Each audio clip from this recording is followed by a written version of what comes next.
for the people. Keeping this in mind, we have prepared the estimates of expenditure and receipts for the financial year 2014-15. Non-plan expenditure estimates for the financial year are rupees 12,19,892 crores. While preparing non-plan estimates, due care has been taken to fully provide for all the essential activities. Additional amounts have been provided for fertilizer subsidy and capital expenditure of the armed forces.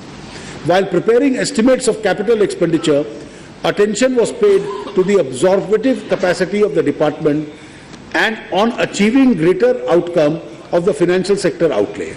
In 2013-14, planned funds to the tune of rupees 4,53,085 crores could be utilized. Plan allocation of rupees 5,75,000 crores in the main budget of 2014-15 marks an increase of 26.9% over the actuals of 13-14 and has been targeted towards agriculture, capacity creation in health and education, rural roads, national highways, infrastructure and railway network expansion, clean energy initiatives, development of water resources and river conservation. Further, through convergence of programs, greater impact from money spent will be achieved. Total expenditure estimates thus stand at rupees 17,94,892 crores. To finance this expenditure, it is estimated that the gross tax receipts will be rupees 13,64,524 crores. After devolving the share of the states, the centre will have rupees 9,77,258 crores. Non-tax revenues in the current financial year will be rupees 2,12,505 crores, and the capital receipt other than borrowing will be rupees 73,952 crores. With the above estimates, the fiscal deficit of 4.5% of GDP and a revenue deficit will be rupees 2.9% of the GDP. Honourable members will recall that it was the initiative of the NDA government under Shri Atal Bihari Vajpayee where we had made it compulsory that 10% allocation in the planned funds for the northeastern regions had been made, non-lapsable in nature. From the current budget, we have introduced a statement which will separately show the plan allocation for northeastern regions. In financial year 2014-15, an allocation of rupees 53,706 crores has been made for the northeastern region. We have further made an allocation of rupees 98,030 crores for women and 81,075 crores for child welfare.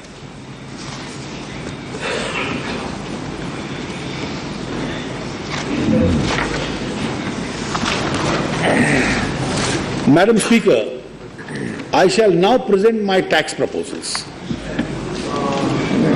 Taxation are important for every economy.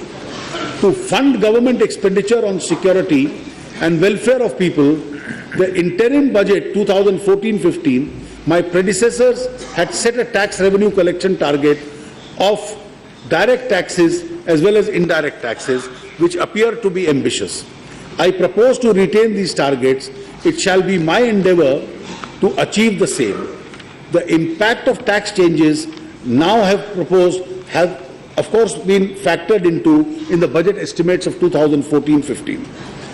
While preparing the tax proposals, I had to encounter challenge of an extremely limited fiscal space. Nonetheless, I propose to introduce measures to revive the economy, to promote investment in manufacturing sector, rationalize tax provisions so that I can reduce litigation, as also to address the problem of inverted duty structures in certain areas. I propose to give some relief to the individual taxpayers and certain sectors of the economy.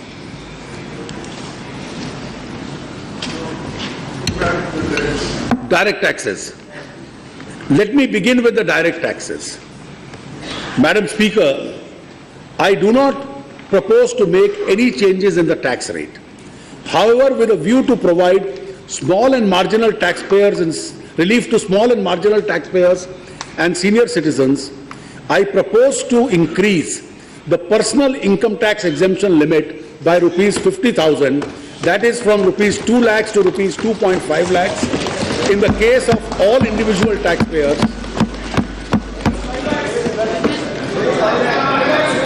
who are below the age of 60 years. Similarly, I also propose to raise the exemption limit from rupees 2.5 lakhs to rupees 3 lakhs in the case of senior citizens. I do not propose to make any change in the rate of surcharge either for corporates or individuals, HUFs or firms. The education cess for all taxpayers will continue at 3%.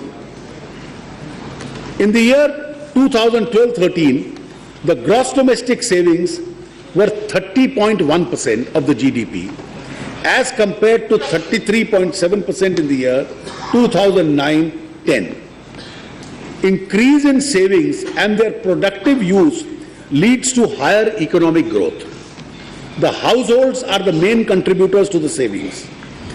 Therefore, to encourage investments in long-term savings, I propose to increase the investment limit under Section 80C to all income taxpayers from rupees 1 lakh to rupees 1.5 lakhs. Housing continues to be an area of concern for the middle and the lower class due to high cost of financing. Therefore, to reduce the burden, I propose to increase the deduction limit on account of interest on loans in respect of self-occupied property from rupees 1.5 lakh to rupees 2 lakhs. Infrastructure and construction sectors have a significant role in the economy. Growth in these sectors is necessary to revive the economy and generate jobs for millions of our young boys and girls. As stated earlier, with a view to attract large-scale investment in these sectors, I have provided a conducive tax regime for infrastructure investment trusts and real estate investment trusts to be set up in accordance with regulations of the Securities and Exchange Board of India.